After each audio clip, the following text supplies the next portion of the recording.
నమస్తే అందరికీ, నేను భార్గవ్. ప్రస్తుతం నాతో పాటు బీజేపీ సీనియర్ నాయకులు ప్రకాష్ రెడ్డి గారు ఉన్నారు. ఈరోజు మన గెస్ట్. చాలా విషయాలు మాట్లాడదాం. నమస్తే ప్రకాష్ రెడ్డి గారు. నమస్తే అండి. ఇప్పుడు ఈ కాళేశ్వరం ప్రాజెక్టు వాడుకోవచ్చా? ఎల్లినో ప్రభావం అంటున్నారు, కరువు వస్తుంది అంటున్నారు. మనకి పనికొస్తుందా కాళేశ్వరం వాడుకోవడానికి? ఇప్పుడు కాళేశ్వరం వాడుకోవాలన్నా వాడుకోవద్దు అన్నది పొలిటికల్ డిసిషన్ అని చెప్పి ఎన్డీఎఫ్సీ రిపోర్ట్ ఇచ్చారు. తర్వాత వాళ్ళు కూడా మళ్ళీ ఇంకో స్టేట్మెంట్ ఇష్టం, అది రాష్ట్ర ప్రభుత్వం ఇష్టం అని చెప్పి సేఫ్ ఉందా లేదా, ఎంత సేఫ్ ఉందని చెప్పే బాధ్యతనే ఎన్డీఎఫ్సీది. మిగతాదంతా కూడా తెలంగాణ ప్రభుత్వం డెసిషన్ తీసుకోవాలని రాజేందర్ గారు చెప్పినారు. అంటే కరువు పరిస్థితులలో మీరు దాని గురించి ఆలోచన చేయండి అని చెప్పినారు. తప్పే ఉంది ఆలోచన చేయమని చెప్తే? అంటే వాడుకోవచ్చు అంటున్నా నేను. అందుకోసం దాన్ని ముందు టెస్ట్ ఎంతవరకు ఆపగలుగుతాము, కన్నేపల్లి పంప్ హౌసెస్ ఏ లెవెల్ నుంచి మనం లిఫ్ట్ చేయగలుగుతాము, లిఫ్ట్ దాని స్కోప్ ఎంత ఉంది, ఇవన్నీ ఆలోచించడానికి అఖిలపక్షం పెట్టవచ్చు, అసెంబ్లీ పెట్టవచ్చు, నిపుణులతో మీటింగ్ పెట్టవచ్చు, దాని గురించి చర్చించవచ్చు, ఎంత అవకాశం ఉంటే తప్ప. ఇది ఎమర్జెన్సీ టైంలో వాడుకోవచ్చు.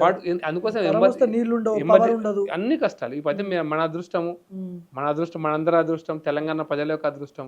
ఈవెన్ ఎల్లంపల్లి దగ్గర కూడా కొంచెం వరద స్టార్ట్ అయింది. శ్రీపాద ఎల్లంపల్లి దగ్గర అక్కడ వరద స్టార్ట్ అయినాక కాళేశ్వరం నా మేడిగడ్డ దగ్గర లిఫ్ట్ అవసరమే లేదు. ఎందుకంటే ఫైనల్ గా ఎల్లంపల్లి శ్రీపాద నుంచే కదా మనం బయటికి నీళ్ళు వచ్చేది. నగర్ సార్ శ్రీశైలం నుంచి కూడా కృష్ణానది నీళ్లు ఆల్రెడీ జూరాలకు వచ్చేసినాయి. జూరాల నుంచి ఈ రోజు కృష్ణానది శ్రీశైలం వస్తున్నాయి. ఇప్పుడున్నటువంటి ఫ్లోను, ఇప్పుడున్నటువంటి వరదను కనుక మనం క్యాలిక్యులేట్ చేస్తే నాకు అర్థమైనంత వరకు తెలంగాణలో మంచినీటి సమస్య అయితే రాదుగా. ఎందుకు రేవంత్ రెడ్డి వాడుకోవట్లేదు ఉన్న నీళ్ళని? వాడుకోకపోవడానికి ఆయన రాజకీయ. అంటే ఇప్పుడు నేను ఒక చిన్న మాట చెప్తాను. రేవంత్ రెడ్డి పరిస్థితి తెలిసిన, ఇప్పుడు శివలింగం మీద తేలంటాను చూసినావా, పట్టుకొని తీద్దామంటేనేమో అది కరుస్తుంది, చెప్పుతాను కొడదామంటేనే దేవుడు. ఇప్పుడు కేసీఆర్ స్టార్ట్ చేసింది కాబట్టి క్రెడిబిలిటీ కేసీఆర్ అది కాదు. మేడిగడ్డ దగ్గర నీళ్ళు తీసుకొచ్చి ఎడబోయాలి నీళ్ళు ఎడబోయాలి, మల్లన్న సాగర్లో పోయాలి. మల్లన్న సాగర్లో వస్తే మల్లన్న సాగర్లో రేపు హరీష్ రావు ఫోటో దిగి చూసినావా, మేం కట్టిన మల్లన్న సాగర్లో నీళ్ళు వచ్చినాయి అంట. అందుకోసమే రేవంత్ రెడ్డి తప్పెక్కడ చేసినారంటే, కాళేశ్వరం ప్రాజెక్ట్ అంటే మేడిగడ్డ, అన్నారం, సుందిల 3 బ్యారేజీలు అనేటువంటి అభిప్రాయంతో అప్పుడు ఒక సిట్టింగ్ జడ్జి కమిషన్ వేసిన, సిబిఐకి టర్మ్స్ ఆఫ్ రెఫరెన్స్ ఆ విధంగా రాసినాడు. అది కరెక్ట్ కాదు. కాళేశ్వరం ప్రాజెక్టుకు 1,00,000 కోట్లు ఖర్చు అయినమాట వాస్తవం. అదేంటంటే ఈ 3 ప్రాజెక్టులు, కన్నపల్లి రిజర్వాయర్, వీటితో పాటు కాలువలు, వీటితో పాటు మేడిగడ్డ వాటితో పాటు మల్లన్న సాగర్, కొండపోచమ్మ, రంగనాయక సాగర్, బసవేశ్వర, సంగమేశ్వర, అటు నుంచి కెనాల్ తీసి గంధమల చెరువు, ఇవన్నీ కలిపితే కాళేశ్వరం. తప్పుడు సంకేతాలు ఇచ్చి తప్పుడు చర్చ పెట్టి ఒక రకంగా నేను ఆరోపిస్తున్నా. ఒక రేవంత్ రెడ్డి భాషలో చెప్పాలంటే ఇటువంటి ఆరోపణలు చేస్తాడు రేవంత్ రెడ్డి. అవి అధికారంలోకి వచ్చింది 1,00,000 కోట్ల. అది చెప్తున్నా. ఎన్డీఎఫ్సీ రిపోర్ట్ మన కాళేశ్వరం ప్రాజెక్ట్ లో అవినీతి జరిగినట్టుగా మాకు సమాచారం లేదు అనగానే చూసినా బీఆర్ఎస్ బీజేపీ ఒకటే అయిపోయింది కదా. మరి ఇప్పుడు నువ్వు బీఆర్ఎస్ కాంగ్రెస్ ఒకటే, మరి అంతే కదా. అందుకోసమనే గౌరవప్రదంగా ఉంటుంది స్టేట్మెంట్. అట్లా ఇవ్వద్దండి రేవంత్ రెడ్డి గారు. మేము ఈవెన్ రాజేందర్ గారు ఇచ్చిన స్టేట్మెంట్ అయినా కూడా, ఈవెన్ మా అధ్యక్షుడు రాసిన ఉత్తరం అయినా కూడా, వీటన్నిటిని కూడా పరిశీలించి ఒక ప్రతిపక్ష పార్టీగా మేము కొంత సమాచారం ఇచ్చినాం. మాకు కూడా మేము గోదావరి నదీ జలాల విషయంలో మాకు కూడా ఇప్పుడు ఈయన పుట్టక ముందు నుంచి మాకు ఐడియా ఉంది. ఈయన పుట్టక ముందు మా పార్టీ ఎన్నో మీటింగ్లు పెట్టింది. మీకు గుర్తు చేస్తాను, నాకు తెలిసి February 2000లో అప్పుడు కుమార్ మంగళం మినిస్టర్ ఉండే తమిళనాడు నుంచి, ఆయన మా గెస్ట్ వస్తే మీ జూబ్లీ హాల్లో మీటింగ్ పెట్టినాం. ఒక డే అంతా గోదావరి నది జలాలు ఉపయోగించుకోవాలని. 1969లో మా జంగారెడ్డి ఎమ్మెల్యే ఉండే.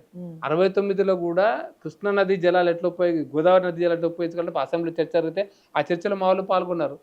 ఈవెన్ 89లో మా విద్యాసాగర్ రావు గారు. చివరిగా చెప్పండి, 3.5 ఏళ్ల పరిపాలన, రేవంత్ రెడ్డి పరిపాలన ఏమైనా మార్పు జరిగిందా, అట్లనే ఉందా? రేవంత్ రెడ్డి మారలే, రేవంత్ రెడ్డి పరిపాలన మారలే.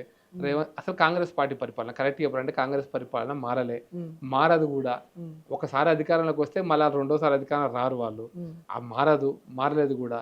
వాళ్ళ అవినీతి మారలే, వాళ్ళ ఆలోచనలు మారలే, వాళ్ళ ఎదుటి మీద ఎదుదాడి చేసే పద్ధతి మారలే, వాళ్ళ రాజకీయ స్థాయి కూడా పెరగాలి. అందరి హనుమంతరావు ఒక స్టైలు, కేశవరావు అది ఇంకొక స్టైలు, బట్టిది ఒక స్టైలు, బండిది ఒక స్టైల్ అంటూ వాళ్ళు ఇట్లా మాట్లాడుతుంటారు వాళ్ళు. అందుకోసం ఇది కాదు. ప్రజల సమస్యలు పరిష్కరించడం కోసం కేంద్రం మీద నిరంతరంగా ఆరోపణ చేయటం కాదు. నిన్న కూడా train inauguration Kiran Kumar Reddy MP వచ్చాడు. నేనేమంటే అభివృద్ధి కార్యక్రమాలలో దేశంలో అన్ని రాష్ట్రాలలో కలిసే పనిచేస్తారు. ఇప్పుడు ఉదాహరణకి ఒరిస్సాలో నవీన్ పట్నాయక్తో బీజేపీతో ఎప్పుడు కొట్లాడలే. కానీ నవీన్ పట్నాయక్ ప్రధాన ప్రతిపక్షంగా బీజేపీ వచ్చి ఎదిగి ప్రభుత్వం వచ్చింది కదా. ఆడ కాంగ్రెస్ లేకుండా పోయింది కదా. కాబట్టి ప్రధాన ప్రతిపక్షం పోరాటం చేస్తుందా చేయదా అనే దాని మీద ఏ రకమైన పోరాటం మేము ఎప్పుడు నవీన్ పట్నాయక్ వ్యక్తిగతంగా విమర్శించలే. అయినా బీజేపీ పవర్లకు వచ్చింది కదా, వ్యక్తిగత విమర్శించకుండా కూడా వచ్చింది కదా. ఇది ఈ ఒరిస్సా రాజకీయాలు అర్థం చేసుకోకుండా ఇష్టం వచ్చినట్టు మాట్లాడడం కరెక్ట్ కాదు. ప్రభుత్వం మారలే, కాంగ్రెస్ ప్రభుత్వ తీరు మారలే. ఈ 2.5 సంవత్సరాల అన్నిటికంటే ఎక్కువ ఏంటంటే ఎలక్షన్స్ కంటే ముందు, ఎలక్షన్స్ తర్వాత వాళ్ళు ఇచ్చిన వాగ్దానాలు, వారు అమలు చేస్తున్న వాగ్దానాల తీరు, అది సంక్షేమం కానీ అభివృద్ధి కానీ ప్రజలు నిశ్చితంగా గమనిస్తున్నారు. కాబట్టి వీళ్ళకి నా అభిప్రాయంలో వీళ్ళ వైఫల్యాలే వచ్చేసారి మాకు మంచి అవకాశాలుగా ఇస్తున్నారు. మేము దాన్ని అందిపుచ్చుకోగలిగితే మేము అధికారంలోకి వస్తాం. రాడు అని చెప్పగలుగుతారా బీజేపీలోకి రేవంత్ రెడ్డి? ఎవరు వచ్చినా ఆహ్వానిస్తారు, ఎవరు వచ్చినా ఆహ్వానిస్తారు. అయితే బీజేపీ యొక్క మూల సిద్ధాంతం, బీజేపీ యొక్క ఆలోచనలు ఏ ఒక్క వ్యక్తి వచ్చి ప్రభావితం చెయ్యడు అని చెప్తున్నాను.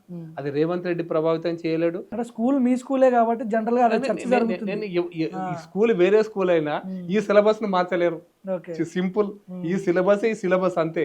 ఈ సిలబస్ రేవంత్ రెడ్డి వచ్చింది కాబట్టి సిలబస్ మారదు. కేటీఆర్ వస్తే సిలబస్ మారదు. మా సిలబస్ పక్కా syllabus, well planned, well prepared syllabus. దీంట్లో ఏ మార్పులు ఉండవు. కాబట్టి వస్తువులు ఎందుకు రాని, ఇప్పుడు పెద్ద వాళ్ళు చాలా మంది నిన్నమన్నాడు దాకా అన్నోళ్ళు కూడా ఢిల్లీలో కూడా వచ్చింది కదా. కాబట్టి రావడాన్ని అందరినీ వెల్కమ్ చేస్తాం. ఎందుకంటే పార్టీ ఇదేమో నాది కాదు, ఒక వ్యక్తిది కాదు. ఈ సిద్ధాంత పునాదుల మీద నిర్మాణమైంది. ఈ సిద్ధాంతం మారదు. దీన్ని ఒప్పుకొని రేవంత్ రెడ్డి వస్తా అంటే మేమెందుకు వద్దంట. ఇప్పుడు మీరు ప్రధాన ప్రతిపక్షం మీరా, బీఆర్ఎస్ పార్టీనా? ప్రధాన ప్రతిపక్షం కాంగ్రెస్ అధికారంలో ఉంది. నెంబర్ వైజ్ గా బీఆర్ఎస్ ప్రధాన ప్రతిపక్షం. కానీ పోరాటం వైజ్ గా, సమస్యల యొక్క పోరాటం వైజ్ గా మేము ప్రధాన ప్రతిపక్షం. ఎందుకు జరుగుతుందంటే ఈ కాన్ఫ్లిక్ట్ ఎందుకు చెప్తుందంటే, అసెంబ్లీ నెంబర్ గెలిచినప్పుడు ఒక చర్చ ఉండింది. మేము పార్లమెంట్లో కూడా సగం గెలిచినాం ఈరోజు. బీఆర్ఎస్ పార్లమెంట్లోకి వచ్చేసరికి బీఆర్ఎస్ కంటే మేమే ప్రత్యామ్నాయంగా ఉన్నాం. కాబట్టి మేము ఒక రకంగా పరోక్షంగా ఒక యాంగిల్లో చూస్తే మేము ప్రధాన ప్రతిపక్షంగా యాక్ట్ చేస్తున్నాం. అసెంబ్లీ నెంబర్ వైజ్ గా ప్రధాన ప్రతిపక్షం ఇప్పుడు ఎందుకంటే నెంబర్ వాళ్ళే ఈ రోజు వరకు పోయిన వాళ్ళు పోయినా, ఉన్నోళ్ళు ఉన్నా, వచ్చిన వాళ్ళు వచ్చినా వాళ్ళ నెంబర్ 26, 25 ఉంది. అది ఆ నెంబర్ ప్రకారం మాకున్న 8 సంఖ్యకు వాళ్ళకున్న దానికి మధ్యలో తేడా చూస్తే ఖచ్చితంగా ఫైట్.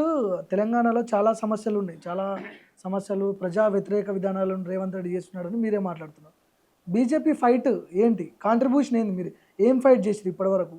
వచ్చిన 8 మంది ఎమ్మెల్యేలు, 8 మంది ఎంపీలు గెలిచారు. ఏంటి మీరు చేసింది? టీఆర్ఎస్ పార్టీ మీద వ్యతిరేకతతోటే కాంగ్రెస్ గెలిచింది. మళ్ళీ చెప్తున్నా, కాంగ్రెస్ సొంత బలంతో గెలవలే. అయితే ప్రజలు చూసింది ఏంటంటే టీఆర్ఎస్ కు ప్రత్యామ్నాయంగా గెలవటానికి ఎవరికి ఎక్కువ అవకాశాలు ఉన్నాయని విశ్వాసం, వాళ్ళ అభిప్రాయం వాళ్ళకు ఉంటుంది ప్రజలకు.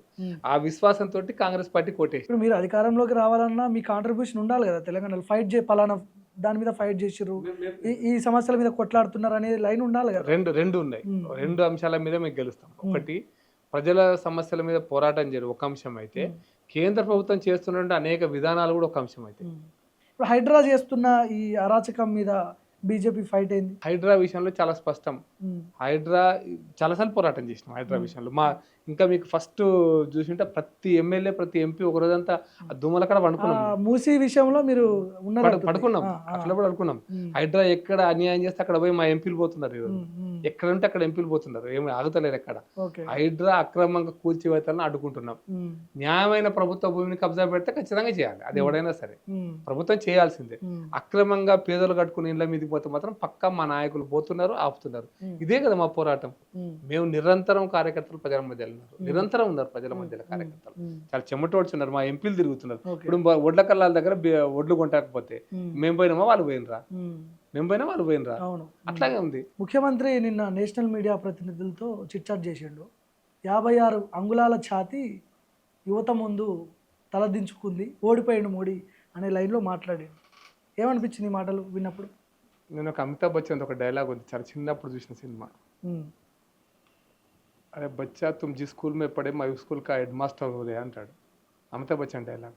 ఓకే, తుమ్ జి స్కూల్ మే పడే మై స్కూల్ కా హెడ్ మాస్టర్ హోరా బచ్చా అని అంటాడు. రేవంత్ రెడ్డి పరిస్థితి కూడా అంతే. తుమ్ జి స్కూల్ మే పడే ఆ స్కూల్ కా హెడ్ మాస్టర్ మోడీ సాబాయ్. ఇది అర్థం కావాలి రేవంత్ రెడ్డికి అని చెప్తాడు. అప్పుడప్పుడు నేను ఆ స్కూల్లో చదువుకున్నాను, ఏ స్కూల్లో చదువుకుని చెప్తారు కదా, అసలు అర్థం చేసుకోవాలంతే. అది చదువుకున్న స్కూల్కి ఇప్పుడు నరేంద్ర మోడీ హెడ్ మాస్టర్. అంటే పాత ఆయన చెప్పు, నేను చెప్పలే కదా. అందుకోసం నేను హెడ్ మాస్టర్ని ప్రశ్నిస్తున్నావు, నువ్వు చెప్పని ఛాతి అని. అందుకోసమని విద్యార్థులతోని కానీ ఇంకొకరితో కానీ ఎప్పుడు ఎట్లుండాలనే దాని విషయంలో తగ్గడమా తగ్గకపోవడం అనే విషయంలో ఒక విఘ్నత ఉంటుంది. విజ్ఞత లేకుండా ఉంటే, దేశం పట్ల ఒక స్పష్టమైనటువంటి అవగాహన లేకుండా ఉంటే రేవంత్ రెడ్డి లాంటి ఇట్లా మాట్లాడుతుంటారు. ఓకే. దేశ సమస్యల గురించినటువంటి స్పష్టమైన అవగాహన లేకపోతే ఇట్లాగే మాట్లాడతారు. కాబట్టి నరేంద్ర మోడీ గారు ఎక్కడ తగ్గాలనో ఎక్కడ పెరగాలనో అక్కడే పెరుగుతారు. ఓకే. నేను మీకు అర్థం కావడం కోసం సందర్భంగా ఒక ఎగ్జాంపుల్ చెప్తాను. ఆపరేషన్ సింధూర్ జరిగినప్పుడు మీరు నేను అందరం ఉత్కంఠతో ఎదురు చూసినాం. సాయంత్రం పూట ఈ రాత్రికి ఏం జరుగుతుందని మనం ఎదురు చూస్తూ ఉన్నాం. సాయంత్రం 5 గంటలకు ఎస్కలేషన్ ఆపేసినామని చెప్పి ప్రకటించారు.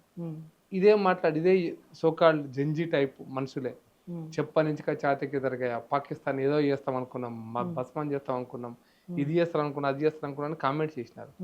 బట్ యుద్ధం అట్లాగే ఎస్కలేట్ అయ్యి ఉంటే పరిణామాలు ఏముంటాయి అనేది ఈరోజు ప్రపంచం ముందు చాలా దేశాల ముందు కనపడుతుంది.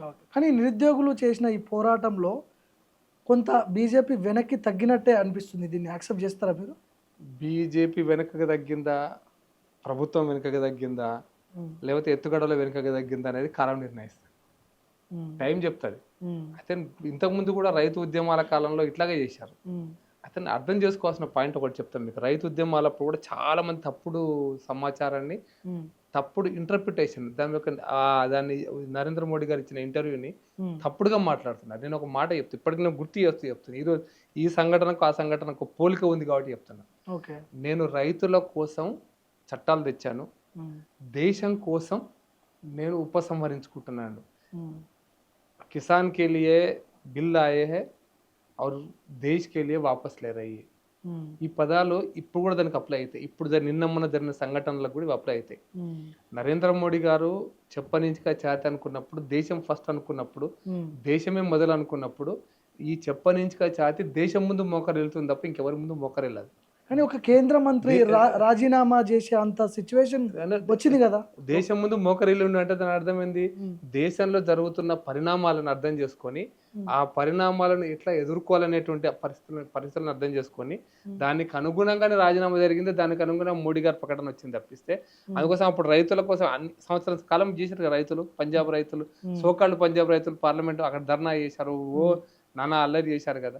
అయినా కూడా మోడీ గారు ఎందుకు అప్పుడు తాగించలేదు అని చివరికి ఎందుకు ఒక స్టేట్మెంట్ ఇచ్చాడు అంటే, దేశం కోసం నేను ఉపసంహరించుకుంటున్నాడు, క్షమాపణ చెప్పలేదు. కిసాన్లకు ఏం చెప్పిండంటే, నేను ఈ చట్టాలను సమర్థవంతంగా అమలు చేయలేకపోయినందుకు క్షమించండి అన్నాడు. చట్టాలు వాపసు తీసుకుంటున్నందుకు కాదు. ఈ రోజు కూడా అంతే. ఎగ్జామ్స్ పేరు మీద ఈ దేశంలో నీట్ ఎగ్జామ్ పేరు మీద జరిగినటువంటి ఈ ఉద్యమం వెనుకున్నటువంటి అనేకమైనటువంటి రంగులు, రూపాలు, వాసనలు అన్ని కూడా బయటకు వచ్చినాయి. కాబట్టి ఒక రకంగానేమో విద్యార్థుల సెంటిమెంట్ ఉంది, అదే సందర్భంగా వివిధమైనటువంటి అంశాలు దాంట్లో ముడిపడి ఉన్నాయి. కాబట్టి ఈ అంశాలన్నిటిని కూడా సరిగ్గా హ్యాండిల్ చేయాలి, సరిగ్గా ట్యాకిల్ చేయడం కోసమనే మోడీ గారు ఒక నిర్ణయం తీసుకున్నాడు. వాట్ నెక్స్ట్ అనే దానికి ఒక సమయం చెప్తుంది కదా. ఇప్పుడు కొంతమంది మీ పార్టీలో ఉన్న వాళ్ళే వీళ్ళంతా ప్రొటెస్ట్ చేసే వాళ్ళంతా వీళ్ళు అసలైన నిరుద్యోగులు కాదు, విద్యార్థులు కాదు, వీళ్ళంతా చైనా నుంచి, పాకిస్తాన్ నుంచి వచ్చిన వాళ్ళు, వీళ్ళ మీద తుపాకీ పెట్టి మన దేశంలో ఉన్న ప్రజలని కాల్చే ప్రయత్నాలు చేస్తున్నారు వీళ్ళని చెప్పి మీ పార్టీ వాళ్ళే మాట్లాడారు. తర్వాత రాజీనామా చేయడం. సో మాటలు మాట్లాడిర్రు, మళ్ళీ రిజైన్ ఎందుకు చేయాల్సి వచ్చింది? ఒకవేళ మీరు అన్నట్టు లైన్ కరెక్ట్ అయితే లైన్ కరెక్ట్. ఇప్పుడు నేను మాట్లాడేటప్పుడు ఒక పార్టీ నాయకుడిగా, నేను పార్టీ కార్యకర్తగా మాట్లాడేటప్పుడు నా లెవెల్ ఆఫ్ స్టేట్మెంట్ ఇట్లాగే ఉంటుంది. దాన్ని foreign funding, foreign currency, foreign involvement, విదేశీ శక్తులు. అదే ప్రభుత్వంలో ప్రధానమంత్రి మాట్లాడేటప్పుడు దానికి అర్థాలు చాలా రకంగా ఉంటాయి. అందుకోసం దేశం కోసం విడ్రా దేశం కోసం జరిగింది ఇదంతా అని చెప్తున్నా. నిన్న మొన్న జరిగిన సంఘటనలను దేశాన్ని దృష్టిలో పెట్టుకొని జరిగినవి తప్పిస్తే అక్కడ తప్పు జరిగింది అని కాదు. తప్పు of course neat paper leak అయిందని జరిగింది. అసలు నీట్ పేపర్ లీక్ అయిన విషయం అనేది ఎవరికి తెలుసు? అసలు ప్రపంచానికి ఎవరు బయట పెడితే తెలిసింది? ప్రతిపక్షాలు బయట పెట్టినాయా, లేదా కోర్టు బయట పెట్టిందా? ఎవరు బయట పెట్టిండ్రు? ప్రభుత్వమే చెప్పింది ఎస్ నీట్ పేపర్ లీక్. ప్రభుత్వం దగ్గరికి ఎవరు వచ్చిండ్రు? ఒక రాజస్థాన్ లో ఒక ఎగ్జామ్ రాసిన పేపర్ ఒక ఆయన ద్వారా పోలీసుల దగ్గరికి వస్తే పోలీసులు బయట పెట్టిండ్రు కదా. కేంద్ర ప్రభుత్వంలోని వ్యవస్థ బయట పెట్టింది తప్ప మీరు కాదు బయట పెట్టింది. పోరాట ఫలితాన్ని రాహుల్ గాంధీ క్లెయిమ్ చేసుకుంటుండు, ఇక్కడ రేవంత్ రెడ్డి కూడా క్లెయిమ్ చేసుకుంటుండు. మా పోరాటం వల్లనే రాజీనామా చేసిండు, మేము పోయి పోరాటం చేసినాం. ఇక్కడ రేవంత్ రెడ్డి, అక్కడ రాహుల్ గాంధీ. మీ పోరాటం వల్ల రాజీనామా చేసి అంటున్నావు కదా, అది ఒక స్టేట్మెంట్, ఒక బాధ్యతాయుతమైన వ్యక్తి రేవంత్ రెడ్డికే నేను అప్లై చేసి చెప్తున్నా. ఒక బాధ్యతాయుతమైన వ్యక్తి ఒక ప్రకటన చేసేటప్పుడు దాంట్లో ఎన్ని అంటే నీవా బాస్ పాలవుతాం, నరేంద్ర మోడీ గారు ఏం కాదు, ఎన్ని అంశాలు ముడిపడి ఉంటేనే అర్థం చేసుకోవాలి.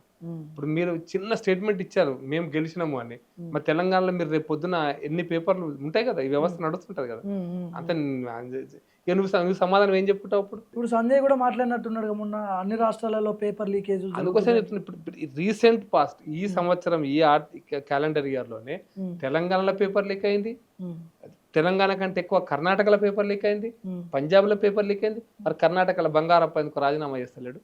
అక్కడక్కడ హర్దీప్ సింగ్ అని పేరు ఉంది పంజాబ్ లో, ఆయన ఎందుకు రాజీనామా చేస్తలేడు? పేపర్లు వచ్చింది, నేను చెప్పాను 12th పేపర్ లీక్ అయిందని పంజాబ్ లో 40 అక్షరాలతో పంజాబ్ కేసులు ఇలాంటి పత్రికలు ప్రచురించినాయి కదా, ఎందుకు రాజీనామా చేస్తలేవు నువ్వు అక్కడ? అంటే నీ ద్వంద్వ విధానం. ఇప్పుడు ఎవరైనా ఉద్యమం చేసినాడు కదా కాక్రోచ్ పార్టీ అని, ఆ కాక్రోచ్ పార్టీని కూడా అడుగుతున్నారు, మరి పంజాబ్ లో నువ్వు పోయి ఆ పార్టీతో అగనిస్ట్ ఉద్యమం చేస్తావా అన్నారు. వీటన్నిటికీ ఆయన సమాధానం చెప్పుకోవాల్సి వస్తుంది ఈ రోజున. ఇప్పుడు సెలెక్టివ్ రాజీనామా ధర్మేంద్ర ప్రధాన్ రాజీనామా చేసి డిమాండ్ చేసి ఓకే అయిపోయింది.